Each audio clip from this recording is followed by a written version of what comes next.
This Earth Day, we are taking a closer look at urban heat islands. Those are areas that are significantly warmer than surrounding rural communities. Today's guest has been looking at this issue in Ward 7, Marshall Heights. Political science professor at Howard University, Ravi Perry, great to have you join us today on this Earth Day. Great to be with you. Happy Earth Day. Yeah, same to you. So Marshall Heights is a special community in our area, and you want more research done in terms of looking at that being a heat island. What have you uncovered so far?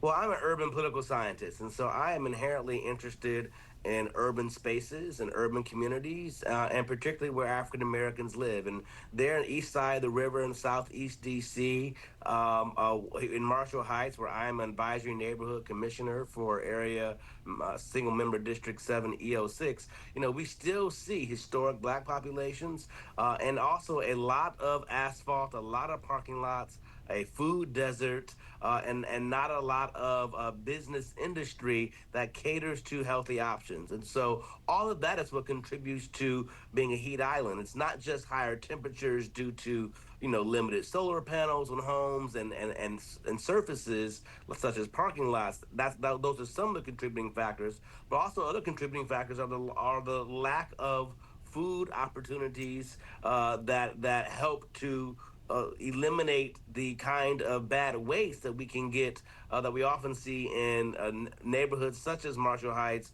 that don't have their own grocery stores, don't have access to a lot of fresh produce.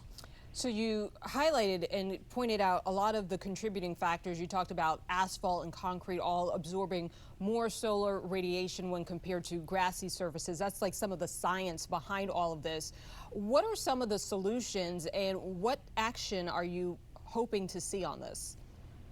Well, I'm hoping to see that the city continues its leadership and we bring out the environmental directors to actually do a walking tour. I'll be glad to host one in my single member district so we can see for ourselves and take samples and compare it to other parts of the district. This is not the only area in the district that suffers from these heat islands, but we often see that on the local news report, where we see the weather throughout the region, and it's somehow just a bit hotter in Marshall Heights than it is in, let's say, parts of Northwest near Rock Creek Park, for example, or by the airport at DCA. And so what we need is a study, a local government-funded study, because, of course, relying on the federal government to fund these kinds of issues, they made it clear that these kinds of so-called DEI issues they are not interested in. So we have to rely on our local funds.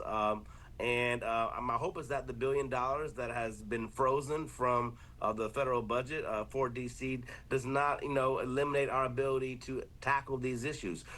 DC residents in Marshall Heights have a high probability of staying and retaining in their homes if they have the access to the resources available. Now, we do know that there are city initiatives done through the environmental offices already that help homeowners like myself to invest in water runoff reserve projects and to build more green spaces in our neighborhoods. And we certainly should take advantage of those opportunities. We could see more advertising about that, perhaps around billboards around entering and exiting Marshall Heights. But we really need to begin with a study so we know exactly what corners, what neighborhoods, no pun intended, but what hotspots to target so that we can eliminate this issue. And we have some support. The Congressional Black Caucus Foundation, I sit in the board of their Journal of Policy and Management.